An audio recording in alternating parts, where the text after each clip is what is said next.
Being too virtuous can lead to ruin. This truth is presented with unflinching clarity in The Idiot, where Dostoevsky doesn't glorify innocence. He shows how it is crushed underfoot. Prince Myshkin, the embodiment of pure-heartedness, is not celebrated but scorned. His refusal to deceive, manipulate, or play society's games doesn't earn him admiration. It makes him a threat. In a world that rewards cunning and applauds skepticism, Myshkin is cast aside. He is not blind to reality. He sees it clearly, but refuses to compromise his soul, and that choice isolates him.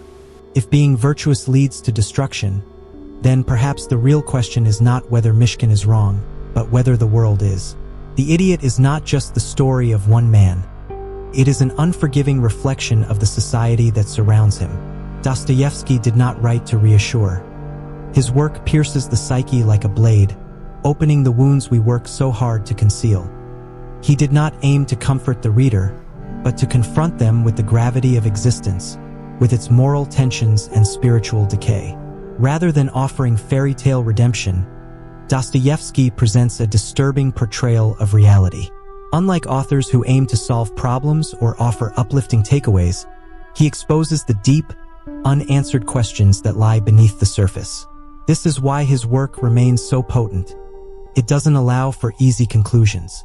It demands self-examination, raw and relentless. Prince Myshkin is not to be admired with naive affection, but examined as a case study. He is a walking hypothesis. What becomes of a completely good person in a society driven by self-interest and hidden agendas? Dostoevsky explores this premise without idealism or false hope. He offers no happy endings, only brutal honesty about the fate of those who choose sincerity over strategy. Readers seeking entertainment or moral reassurance will find something far more challenging: a forensic analysis of the human condition. And it leaves us with a troubling question. If society has no place for virtue, what does it truly value? If truth unsettles us, does that mean duplicity has become the norm for survival? And where does that leave those who, like Myshkin, insist on compassion? This is the philosophical snare Dostoevsky sets. He offers no escape, only forces the reader into a maze of ethics from which there is no easy exit. Myshkin doesn't belong in this world. He is an idealist in a time of cold calculation, a believer surrounded by schemers. Others in the story measure their words and weigh their actions. Myshkin speaks from instinct, guided by a type of kindness that baffles and irritates. Many dismiss him as a fool, incapable of understanding the unwritten rules of social behavior. But is that truly the case? Or is it his raw honesty that unsettles others by revealing their own contradictions? The tragedy is that, despite his gentleness, Myshkin becomes a problem. People are unsure how to deal with someone who doesn't exploit, deceive, or dominate. His presence throws off the delicate equilibrium of manipulation that society maintains. He lives as if trust and forgiveness are still possible. This makes him an outlier. His mere existence highlights what others have surrendered to fit in. But if he's the anomaly, does that mean the rest are correct? Does society punish integrity? Or is the real madness in accepting that punishment without question? Dostoevsky doesn't answer directly. Instead, he confronts us with the deeper inquiry. Is Myshkin a deluded fool, or someone who sees the world with unclouded clarity? The title The Idiot is ironic. It forces us to ask who the real fool is. The novel compels reflection not just on Myshkin, but on anyone who has ever wondered whether truthfulness is worth it in a world that rewards pretense. If society mocks innocence, then perhaps the issue lies not with the innocent but with a system that sees goodness as a weakness. Myshkin is labeled idiot not for his flaws, but for virtues that others interpret as liabilities. If sincerity, humility, and kindness are signs of foolishness, what does that reveal about our values? Has craftiness become essential for dignity, while honesty becomes a liability? And here lies the paradox. Is Myshkin foolish for refusing to play along? Or are those who follow corrupt rules the real fools? Many pride themselves on understanding how things work, but does obeying a flawed system make one wise or merely compliant? At its core, Dostoevsky challenges us to examine whether it's better to retain our moral compass or to adapt at the cost of our integrity. This rejection of virtue is not just fiction, it plays out in everyday life.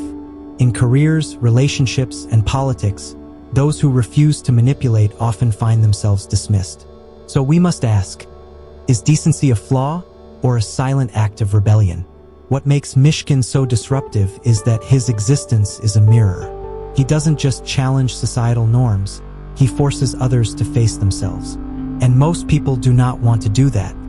His refusal to conform unsettles those around him not because he is wrong, but because he threatens their self-justifications. We deal with such discomfort by trying to change it, ridicule it, or eliminate it. That's why Myshkin isn't merely ignored, he's viewed as dangerous. Not due to any harm he causes, but because of what he represents, a living critique of the compromises others have made. How do you justify bending the truth when someone else never lies? How do you defend the idea that the world is cruel and only the ruthless survive, when someone proves the opposite?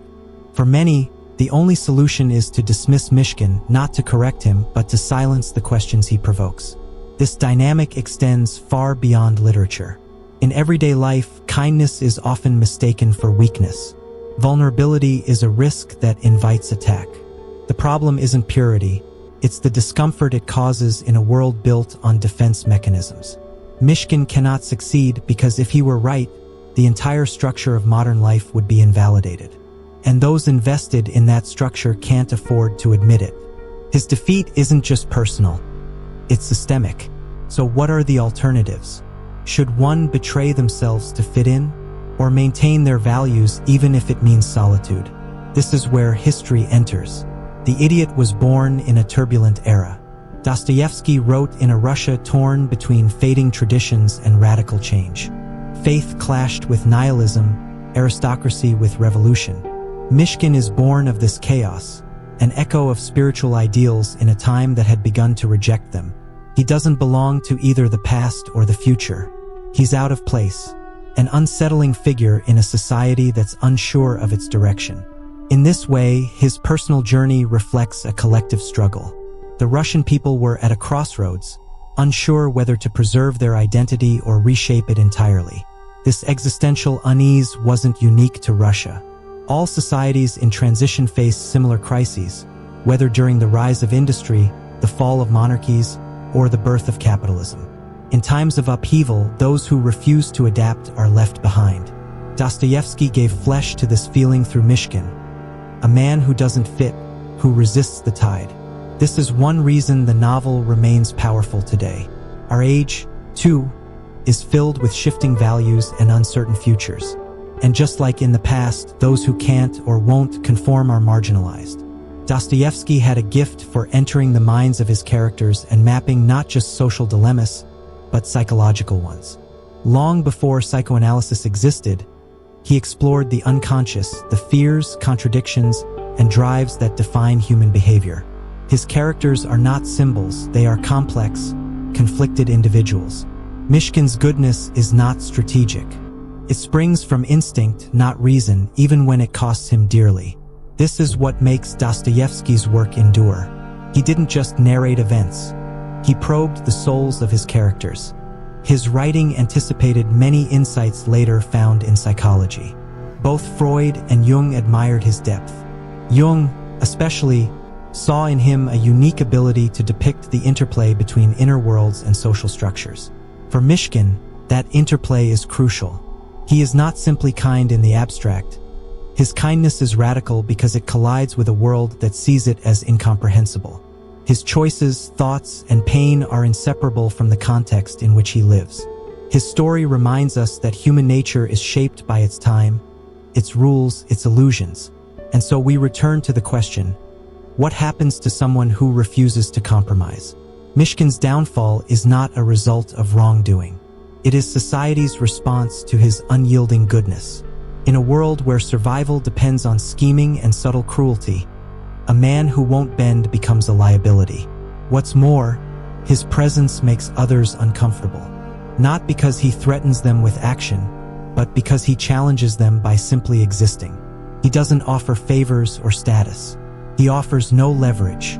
People are drawn to him, but not out of understanding. They approach him with fascination, even pity, but never true solidarity. His alienation is not just social, it's existential. Purity, in his case, is treated not as a blessing but as an inconvenience.